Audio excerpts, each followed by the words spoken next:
Soy Javier Rossi Carreira. Soy Mariana Regueira. Somos psicólogos clínicos. Y esto es Desenredando Mambos. Ambos tenemos todo. Solo algunos queremos desenredarlos. ¿Cómo te cuento mis miedos? ¿Por dónde empiezo? Si he pasado media vida fingiendo que no los tengo. Me dijeron, sé fuerte es esconderlos. Vívelos en silencio, que nadie pueda verlos. Oculta tus complejos, haz que te vean contento. Los miedos van por dentro, nunca les hables de ellos. Y yo pillo y les creo, así que llevo acumulándolos de forma insana desde pequeño. Bueno, hola Mar, ¿cómo estás? Hola Javi, muy bien, ¿vos? Bien, bien.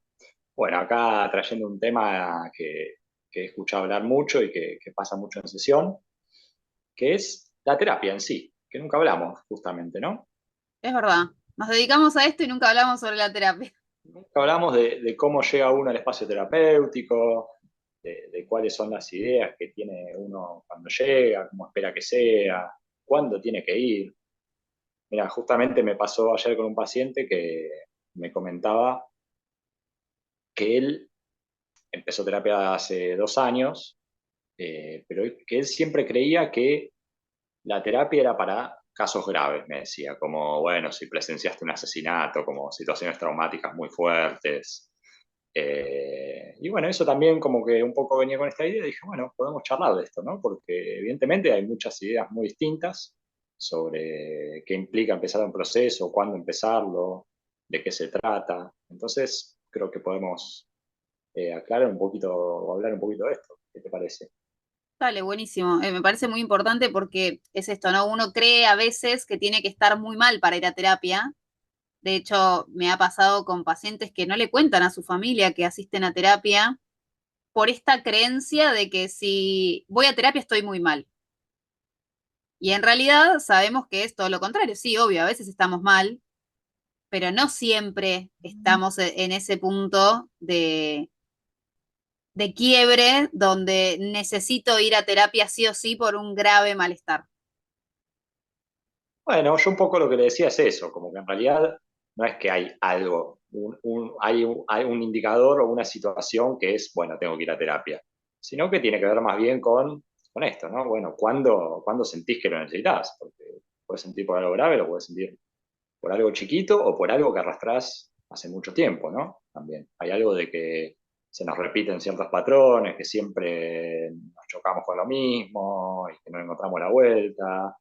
Bueno, entonces creo que también la decisión de empezar terapia es muy personal, que esto también tiene que ver con que, bueno, mucha gente por ahí me ha pasado, quizás a vos también, de que, bueno, me mandaron a terapia, o no sé, me dijo mi mujer, mi marido, mi familia que empiece terapia.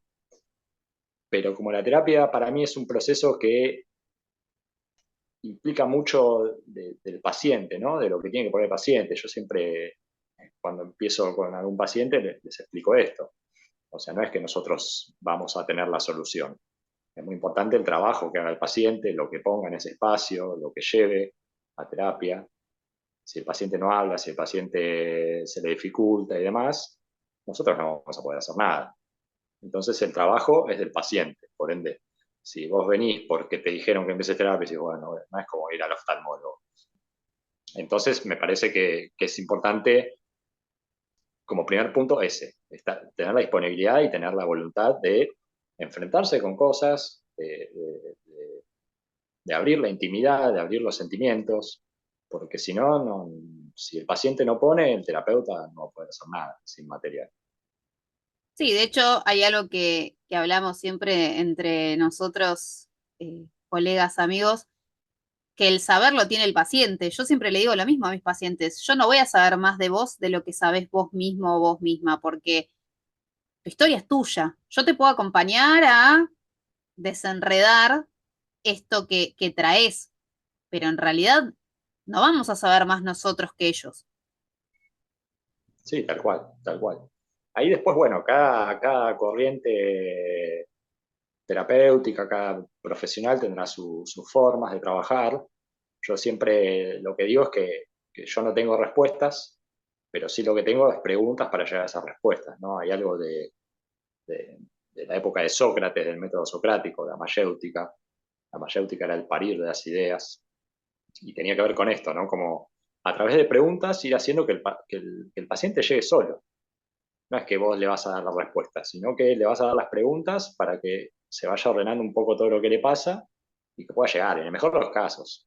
Digo, cada tratamiento es distinto y cada intervención terapéutica es distinta, pero me parece que muchas veces el paciente tiene que estar preparado y tiene que ir llegando a entender ciertas cosas, porque por más que uno se las diga, porque las vio, quizá no está preparado para tenerlas, ¿no? Para verlas. Sí, también pensaba, cada uno llega ahí a su propio tiempo, ¿no? Digo, no hay como esta famosa pregunta de, bueno, pero ¿cuánto voy a venir a terapia? No es algo que nosotros podamos asegurar en cuántas sesiones. Obvio, como vos dijiste, también hay corrientes. Si uno acude a una corriente más TCC y va por algo muy puntual y específico como, no sé, la fobia a volar porque tiene que hacer determinado viaje laboral o familiar y eso se lo impide, obviamente que sí hay como en ese sentido una cantidad quizás de sesiones pautadas, pero generalmente eso no se sabe y es algo que a veces sí genera mucha ansiedad, pero es, como siempre decimos, el caso a caso. Sí, sí, sí. Sí, también hay otro punto ahí en cuanto a la cantidad, que siento que me pasa mucho y que me ha pasado también como paciente, pero es el tiempo que demora el inicio del proceso terapéutico, ¿no? Porque también pasa que uno está ansioso, o los pacientes están ansiosos por eh, llegar a ciertos entendimientos, a ciertas revelaciones, como quieras decirle. Y la realidad es que, bueno, mucho se habla según la corriente, pero como de las preentrevistas, ¿no? Digo, en 2, 3 encuentros muchas veces no pasa nada, 4, 5, digo, el tratamiento empieza después de una determinada cantidad de sesiones. Eso dependerá de la predisposición del paciente, de lo que vaya trayendo, pero no es que en 1 o 2 sesiones recién te estás conociendo con el profesional y el trabajo empieza un poco después. Yo siempre siento que son por lo menos 5 o 6 sesiones, que puede haber cositas que vayan apareciendo, pero que el tratamiento en sí empieza cuando uno ya tiene bastante información y puede ir ahí atando cabos, ¿no? Claro, porque además está esto de que a veces sucede como, bueno, no me habló, no me dijo nada, ¿cuántas sesiones vas? Y voy 2 sesiones y está bien que no te diga nada.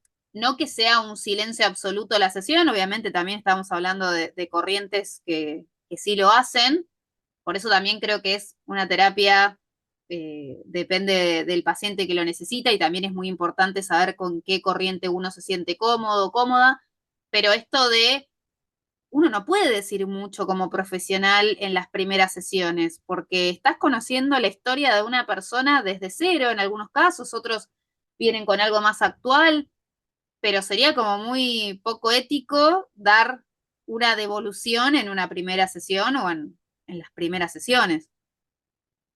Sí, sí, sí, tal cual. Siento que, por lo menos en mi caso, las intervenciones son muchas preguntas, preguntar mucho para saber, porque aparte, qué sé yo, vienen por un conflicto de pareja, por el conflicto que vengan, ¿no? Pero de repente vos te encontrás escuchando una campana, te cuenta todo, bueno, como lo entendés, pero de a poquito y con el correr de las sesiones, bueno, van apareciendo otras cosas que por ahí al principio no dijo, y ahí empezás a decir, ah, bueno, pero vos me habías dicho, como tiene un tiempo para conocer y para poder entender, ¿no? No es que en una sesión se pueda resolver nada.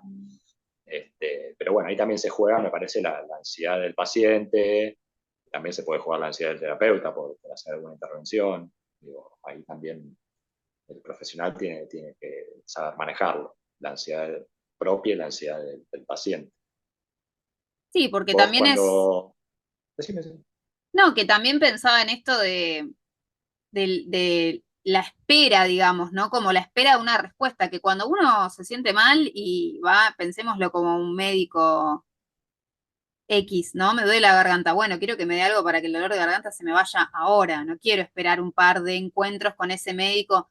Bueno, tenemos que entender que la salud mental es muy diferente y que uno no puede dar una pastillita para que se vaya la angustia de un día para el otro.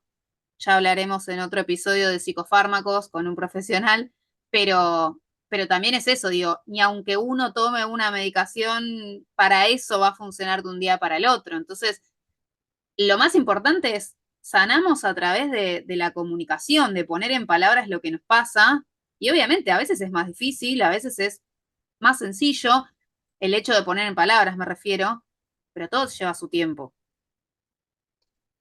Sí, sí, tal cual. Y pensaba también esto un poco, las distintas funciones del espacio terapéutico, ahora que decís esto de poner en palabras, pienso como también quizás esas primeras sesiones donde el paciente llega con angustia, o llega con un problema, y lo primero que pasa es esto tan conocido como catarsis, ¿no? Que justamente, y es el primer efecto de la terapia. El primer efecto es que la persona tenga un lugar en el que pueda vomitar, como se dice muchas veces, todo lo que le está pasando. Que por ahí no lo habla con nadie más. Por ahí es el único espacio donde habla de sus miedos, habla de lo que le pasa. Entonces ya eso tiene un primer efecto terapéutico. Es una descarga. Bueno, es que esto que decís como de vomitar, muchas veces no sucede porque la persona se sienta enfrente de uno y no sabe qué tiene que hacer. Yo una de las preguntas que hago es si alguna vez hizo terapia ese paciente, porque me parece clave también contar un poco cada uno cómo se maneja desde el lugar profesional. Y yo siempre digo lo mismo, yo soy bastante activa en mis sesiones en el sentido de, como vos decías, de preguntar. Y cuando veo que la persona, si bien obviamente respeto los silencios, pero cuando veo que la persona se queda ahí como, ya no sé qué tengo que decir, bueno, a ver, o contame un poco de esto, o cómo te sentiste con tal o cual cosa que nombraste en otra sesión y que capaz, obviamente a veces no interrumpimos para que la persona pueda continuar con esta catarsis, pero también es muy importante cuando la persona viene porque quiere o como dijiste antes, porque me mandaron, porque creo que no es lo mismo la demanda propia que la demanda ajena, y a veces vienen con el discurso de me dijo mi mamá que venga porque me ve de esta manera, o mi pareja porque me ve de tal otra, o en el trabajo porque... Entonces, si bien es un espacio que la persona se termina apropiando, a veces no es así desde un inicio. Sí, sí, sí, sí. Sí, bueno, ahí es un poco el caso a caso, porque a veces vienen mandados, pero en el fondo como que sienten que hay algo, y otros no. Dicen, bueno, vengo acá, no sé, pago la sesión y listo, cumplí. Eh, Sí, esas son las sesiones que tenemos como con pacientes sin pacientes. ¿No? Porque también está la persona que paga y no asiste, y me ha pasado muchas veces de decirlo como, no te sirve a vos, no me sirve a mí. No, no es, porque pagué, ya está. No, no funciona así el trabajo terapéutico. Y no funciona así tampoco la forma, porque la realidad es que no tenemos un paciente si ese paciente se ausenta. sí, sí, tal cual. Por eso yo esto siempre aclaro en las primeras sesiones que el laburo es conjunto. Entonces, que vengan a la sesión dispuestos a poner lo que tengan para poner.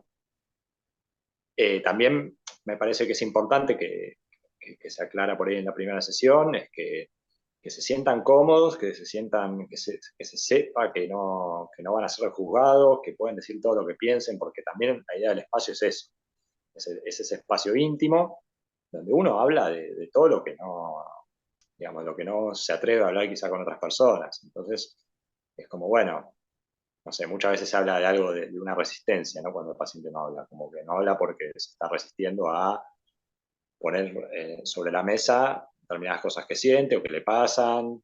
Entonces, bueno, de a poquito igual eso se va logrando en la medida que avanzan las sesiones y se genera esa confianza en el mejor de los casos.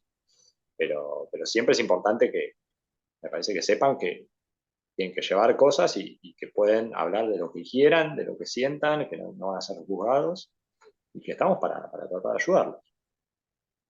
Qué importante la comodidad, ¿no? En ese vínculo, porque justamente uno va a contar cosas sumamente íntimas o dolorosas o angustiantes. Yo siempre les digo lo mismo, ¿no? Cuando estoy trabajando en conjunto con el paciente y pienso en algo, digo, lo llevo desde un lugar de, mira, ¿qué crees de tal cosa? Podés decirme que no, porque también es esto, yo no tengo la certeza de nada y yo no tengo que tener razón. Y a veces sucede que el paciente, como pone al psicólogo en un lugar del saber, se quedan pensando como, bueno, entonces quizás sí, no, si no te parece, no. No tiene que ser lo que nosotros decimos algo como una ley. Sí está bueno cuando los dejamos pensando y cuando quizás a la semana siguiente o a la sesión siguiente nos dicen, me quedé pensando en esto que me dijiste y de eso se trata, que se queden pensando, pero no que, porque también sucede mucho con personas que van a terapia, que es, todo lo hacen una vez que consultan a su psicólogo y ahí se genera como una dependencia que obviamente no está bueno. Una cosa es, no hice tal cosa porque quería charlar, lo que eso es una forma, pero obviamente que nosotros nos damos cuenta cuando se generan estas situaciones como, no, hasta que no lo hablo con vos no lo hago, pero ¿por qué? No necesitas hablarlo conmigo ni con nadie, es una decisión tuya, o esta famosa frase de, ¿vos qué pensás? Bueno, no importa lo que piense yo, lo que importa es lo que pienses vos, porque vos vas a hacer eso o no lo vas a hacer. Sí, pienso también como nosotros contamos con diferentes herramientas que van un poco desde algo más superficial a algo más profundo, ¿no? Y quizás está, no sé, algo de la catarsis que hablábamos antes, como algo superficial, como algo que, bueno, viene, descarga y ya eso le produce un beneficio porque sacó lo que tenía adentro. Después hay otra herramienta que es la sugestión, que es una herramienta un poco cuestionada, pero yo entiendo que hay casos, sobre todo en los casos que hay cosas más serias en juego, que la sugestión es una herramienta de utilizar. No para no para ninguna otra cosa que sea preservar algo que tenga que ver con la salud, con temas más delicados del cuidado, ¿no? Porque es real que como terapeutas tenemos un poder sobre la persona. Ahora, no tenemos un poder, la persona nos otorga un poder. Nos otorga un lugar de que nosotros sabemos. Entonces, todo lo que digamos, en general, va a ser importante para el paciente. Entonces, si uno interviene con una directiva, ya sea, no sé, se me ocurre un caso de consumo, de violencia, digo, cosas un poco más heavy, ahí sí podemos ponernos un poco más directivos para preservar ciertas cosas básicas del bienestar de la persona. Ahora, después, el trabajo a nivel más profundo, bueno, ahí ya pasa por esto que se conoce como las interpretaciones, que el paciente puede hacer un insight, puede como cuestionarse y tener como alguna idea más reveladora de su comportamiento y de por qué le pasa lo que le pasa. Bueno, ese es como un logro muy introspectivo, pero siento que según lo que se nos presenta enfrente, actuamos de diferentes maneras y con diferentes herramientas. De todos modos, esto que vos estás diciendo, sí, es tal cual. También que se vuelva una dependencia y que se busque en el psicólogo las respuestas a cómo tiene que afrontar diferentes situaciones de la vida, bueno, eso ya es otro tema. Eso, ahí siento que como terapeutas tenemos que tener una cintura para, como decís, bueno, devolverle la pregunta, como que esto que hablábamos antes, ¿no? Que el paciente llegue, no que vos le des la respuesta. Cuando acudiste a terapia por primera vez, ¿lo hiciste por propia intención? ¿Fue por algo que haya sido como... Yo empecé, la primera vez que hice terapia era chico, estaba en la primaria, digo, en un colegio religioso, y en una clase de catequesis, supongo que era, se habló del tema de la muerte, bueno, se habló de todo ese tema y se ve que a mí me afectó y empecé como con esos miedos a la muerte y ahí fue que en mi casa me mandaron terapia. Ese fue el primer acercamiento a la terapia.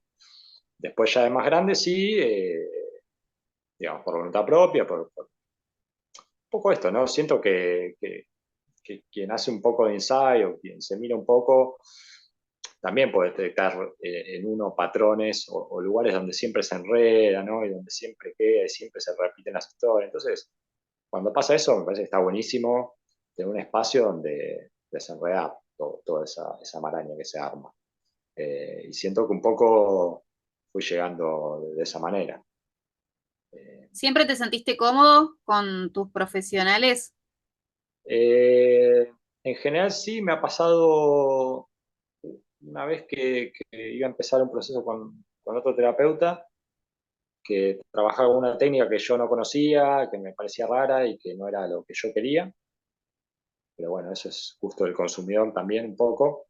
pero bueno, yo estaba buscando otra cosa, entonces me acuerdo que esa vez fui a una sesión, me contó un poco cómo trabajaba y yo no sentí que era lo que quería en ese momento, que es completamente válido. Puede pasar como pacientes y como terapeutas. Eh, ¿Vos cómo fue tu acercamiento a la terapia? La primera vez que hice terapia tenía 16 años y fue porque me ponía muy nerviosa en el colegio secundario para rendir. Y me acuerdo que en un examen de biología me desmayé, así. Ah, mirá, vas a tener. Entonces, claro, fue directamente el desmayo, si bien obviamente venía con ciertos nervios, que después cuando empecé el CBC, me acuerdo que me desmayé en Puan, pero ahí había sido, ya era más grande, igual ya estaba haciendo terapia, pero ahí había sido por una cuestión de que a mí me gusta mucho estudiar de noche y estaba como con el estómago cerrado que no quería desayunar ni nada, pero bueno, evidentemente en ese momento era algo que me estaba como afectando.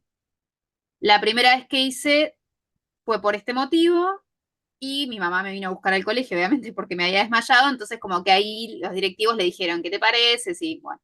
Cuando me lo dijeron, sí, encantada, o sea, como que era algo que evidentemente quería hacer y, y no sentía, y ahora lo pienso mientras que lo hablo, digo, no sentía un motivo, pero por esto, obviamente te estoy hablando hace mucho tiempo atrás, en mi adolescencia no era tan común ir al psicólogo, tenías que tener un problema, como decíamos al inicio. Sí, sí, sí. Bueno, empecé a ir con una psicóloga, la verdad, bastante piola para lo que era yo en ese momento, digamos que era adolescente.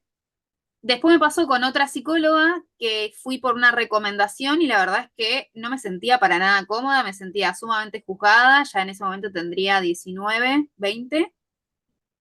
Me sentía muy juzgada y además tenía algo muy particular, que era que yo iba presencial y tenía como un escritorio de vidrio que nos separaba. Y a los 30 minutos, era una sesión particular, no era por obra social, a los 30 minutos su celular se ponía a vibrar. Entonces Mirá. estiraba su mano para pedirme la plata de la sesión, o sea, me estaba cobrando la sesión. Yo podía estar en un llanto, a ella no le importaba mucho. Entiendo que sería de una determinada corriente, pero bueno, no era lo que en ese momento me servía, la verdad es que la pasaba mal y me quedaba con una sensación muy fea porque sentía que era como algo muy desde lo económico, ¿no? Como desde pedirme esa plata a los 30 minutos y ya no le importaba lo que yo estaba diciendo. Al menos en ese momento yo lo sentía así. Después me pasó también con otro psicólogo que como vos decías, quizás no era la técnica que yo necesitaba en ese momento, entonces la verdad es que tampoco me sentí muy cómoda. En la segunda sesión le dije que no era lo que estaba necesitando. Pero creo que también eso es re importante, saber dónde sí nos sentimos cómodos y dónde no, porque no todos los profesionales son para todos los pacientes. O sea, cada uno también necesita algo que quizás ese profesional no lo trabaja desde ese lugar, ni hablar que lo más importante es el respeto, y el respeto obviamente va de las dos partes, ¿no? Que el profesional llegue a horario, te atienda a horario, no te viva cancelando. Pasa muchas veces que cancelan los pacientes y yo tengo una amiga que le ha pasado que le cancelaban todos sus psicólogos. Entonces, y eso sucede también. Obvio, podemos tener un problema, pero ya cuando es algo de manera Sí, reiterada, sí, aparte, con todo esto que decís, me parece importante, porque me pasaba con un amigo que el otro día que me jodía, me decía, nada, si todos los psicólogos son chantas, no sé qué, o digo, bueno, pasa una experiencia como esa. Y yo lo que digo, mi amigo es mecánico, digo, bueno, está bien, pero hay mecánicos que son chantas también. Digo, esto de meter en la misma bolsa como si te fue mal con una terapia, no significa, a ver, hay malos terapeutas también, como hay malos cardiólogos, como hay malos de cualquier profesión que exista. Entonces, bueno, puede que hayamos tenido, que puedas tener una mala experiencia, pero no tiene que ver con la disciplina, con el espacio, con lo que significa hacer terapia, lo que es el terapeuta. Bueno, es un terapeuta, es un ser humano que también tiene sus formas y bueno, puede gustarte, no gustarte, puede ser un chanta también, como en cualquier profesión. Entonces, como, bueno, también un poco eso, digo, mucha gente por ahí tiene una mala experiencia o esto que hablábamos antes, va a terapia pero espera que le digan todo y bueno, cada experiencia es distinta, pero eso no le quita valor al espacio en sí. Sí, que también a veces podemos, o sea, nosotros desde nuestro lugar nos damos cuenta que la persona no se está abriendo del todo y somos nosotros quienes podemos decir, probá con otro profesional, quizás no te enganchaste con la forma en la que yo llevo adelante un proceso terapéutico, pero que no porque alguien no me engancha con la terapia, desde el lado de paciente lo digo, ¿no? Como que no me siento cómoda o lo que sea, dejo ahí.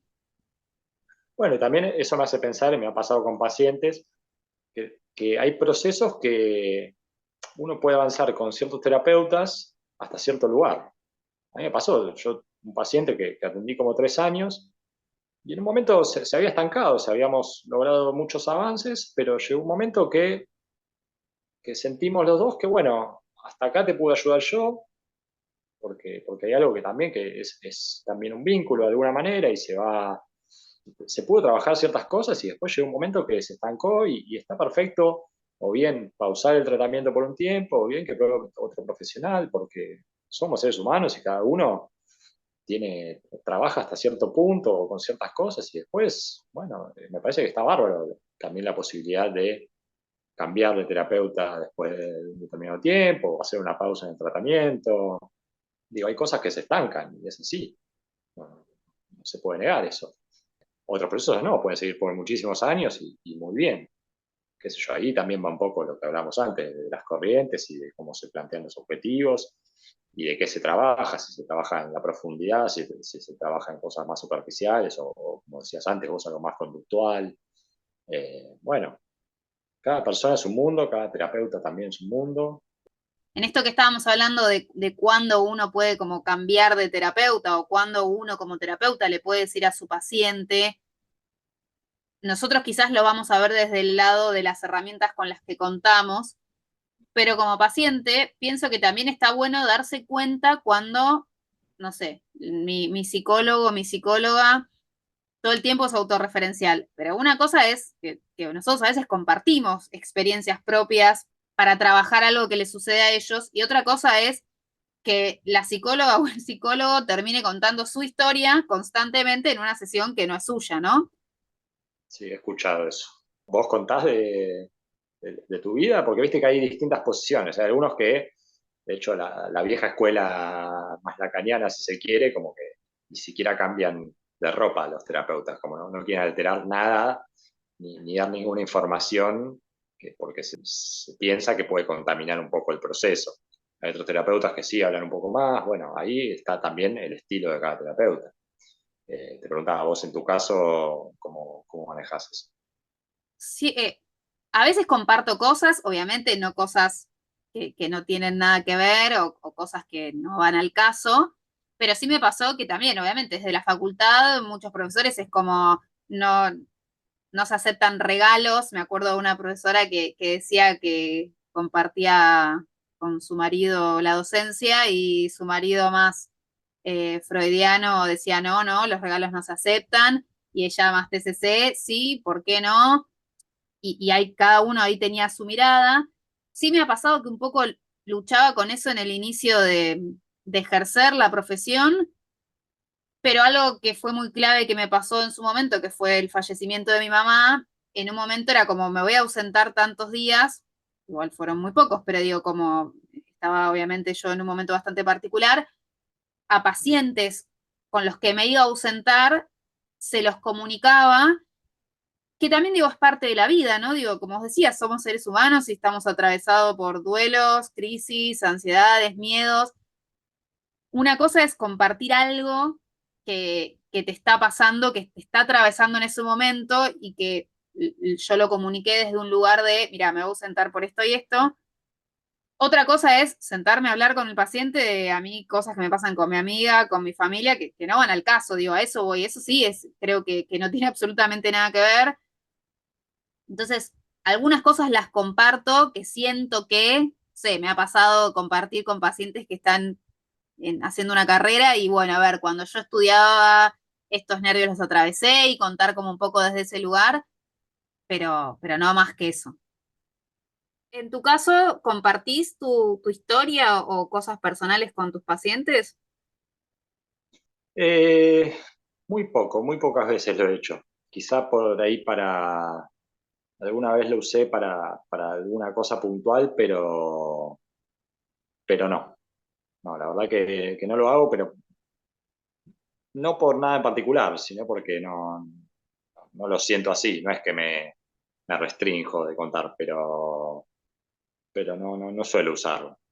Cosas que no tengo problema en hacerlo, por ahí como vos decías, bueno, cuando tenés algún caso, no sé, yo he contado que cuando te vas de vacaciones, che, bueno, me tomo vacaciones, pues te pregunto, ¿y dónde estuviste? Sí, estuve en la costa, bueno, como mínimo. O sea, también ahí se ve un poco, creo que se va moldando un poco la relación terapéutica con el paciente, un poco hasta dónde. Yo creo que también mis pacientes, de hecho me ha pasado que, bueno, dicen como, bueno, no sé vos en tu caso, pero como que les da curiosidad, pero entienden o suponen que yo no voy a contar nada, entonces como que se restringen solos. Así que bueno, en particular sí, yo no suelo contar mucho, pero no por nada en particular, sino porque no se da, supongo. Si se da, bueno, ahí se evalúa en cada caso. No creo que sea un problema, pero me parece que como que trato de poner el foco en el otro y lo que sea mi vida, no importa. O sea, Claro. salvo, ya te digo, para algo puntual. Bueno, me parece que ahí hicimos un pantallazo interesante de algunas de las cosas que pasan en terapia, ¿no? Y estaría bueno pensar también un poquito, como para cerrar, bueno, cuáles son los efectos de la terapia, ¿no? ¿Qué es lo que se gana cuando uno empieza un proceso terapéutico, ¿no? ¿Qué es lo que se busca y dónde se puede ver los efectos? Sí, que tiene, a mi parecer, imagino que también, y sé que también al tuyo, un montón, ¿no? De estos beneficios, porque cuando uno va y se encuentra en ese espacio, que como decíamos antes, tiene que ser un espacio cuidado, un espacio de escucha, un espacio sin juzgar, y encuentra y alcanza esa comodidad para hablar de todo lo que necesita hablar, por empezar es esto, ¿no? Es ese espacio que es únicamente tuyo, que muchas veces pasa con pacientes que no, porque tal me dijo tal cosa y porque tal me dice tal otra. Digo, bueno, a ver, en esta pregunta de qué querés vos, que es una pregunta sumamente fácil, muchas veces no se genera sola, ¿no? O quizás no lo hace otra persona. Entonces, ese insight que vos nombraste antes es parte de esos beneficios. Ni hablar el escucharse uno mismo hablando, porque no es lo mismo pensarlo que escucharse a uno mismo lo que está pensando. Sí, sí, sí, tal cual. Ya ponerlo en palabras hace que uno mismo se escuche. Pensaba un poco también, cuando decías esto de la comodidad, que hay algo que también es real, que uno cuando empieza un espacio terapéutico, cuando acude a un espacio terapéutico, también va a encontrarse con un montón de mierda, hablando mal y pronto. Y tiene que estar dispuesto a ver toda esa parte fea y a ponerla en el espacio, porque digo, no es que la terapia es todo felicidad y todo, ay, bueno, ahora estamos bien, no, bueno, vas a pasar por mirarte un montón de tu historia, de tu forma, de tu vida, que puede ser doloroso. Digo, hay parte de ese proceso terapéutico que implica ver cosas feas, pero bueno, también para llegar a un lugar mejor, ¿no? Y no quedarse ahí. Es que solamente podemos trabajar en modificar algo si justamente ponemos ese algo sobre la mesa. Si yo tengo algo en mi mochila que no sé qué tengo, nunca lo voy a poder sacar. Entonces, esto que vos decís de lo feo que uno lleva a terapia es justamente verlo para ver qué hago con eso. Por eso también otro de los beneficios es el autoconocimiento, es saber quién soy, porque a veces vamos a un espacio de terapia diciendo, soy así, pero soy así porque me dijeron que soy así, no porque yo considere que realmente soy así. Entonces también creo que es un espacio donde uno se saca un montón de etiquetas impuestas por otras personas y este autoconocimiento me va a llevar a averiguar qué quiero, a escuchar mi deseo, mis ganas y a repensar. Y ahora Sí, que, sí, pensaba y hacerse cargo también, ¿no? Porque ¿Cuántas veces nos pasa de creer o de echar culpas hacia afuera y nunca hacerse cargo de las cosas que nos pasan? O sea, ¿qué hacemos nosotros para quedar en determinadas situaciones? Me parece que algo buenísimo de la terapia tiene que ver con eso también, ¿no? Tiene que ver con, bueno, está bien, vos podés echarle la culpa a todo el mundo, que no sé, todos te cagan, todo te pasa, pero nada tiene que ver con vos. Entonces la terapia también tiene que ver con ponerse también en ese lugar de, bueno, ¿qué parte es tuya? ¿Qué haces con esa parte tuya? Para que no se te repita todo el tiempo lo mismo, las mismas relaciones, los mismos vínculos, lo que sea. Entonces, me parece que también tiene que ver con una honestidad propia, ¿no? De poder poner sobre la mesa y decir, bueno, ¿qué estoy haciendo yo? Todo Claro, esto. pues nosotros no vamos a terapia a cambiar al otro, vamos a cambiar lo que queremos cambiar de cada uno, pero a veces es como, no, bueno, pero tal es, bueno, eso es lo que es tal, vos no sos tal y vos no podés hacer nada con lo que esa persona es, vos podés hacer algo con lo que esa persona te genera, pero no con lo que esa persona está haciendo. Y pensando un poco, como para cerrar este tema, se me ocurre una frase que dice un colega, Sebastián Sarabia, de Psico al Pie, que él dice que la terapia no te saca del pozo en el que estás, sino que te ayuda a entender cómo llegaste hasta ahí. Me parece muy, muy acertada esta frase porque a veces pensamos que ir a terapia es, voy 2 sesiones y ya está, y arreglé todo, como cuando uno va al mecánico, y no, no es así. Y a veces cuesta entender cómo llegamos hasta ahí y empezar a salir de a poquito de ese pozo va a depender también de cuánto trabajo pongamos en ese espacio de terapia. Sí, sí, me parece que es importante dejar en claro esto que ya dijimos, pero que bueno, que uno va a terapia a trabajar y no a que le resuelvan los problemas de la otra persona, sino el trabajo es conjunto y bueno, el paciente tiene que poner y tiene que estar dispuesto a todo lo que implica ese proceso, ¿no? Así es. Bueno, Javi, muchas gracias. Bueno, Mar, hasta la Nos próxima. vemos. Nos vemos en Chao, otro chao. capítulo. Adiós. Chao, chao.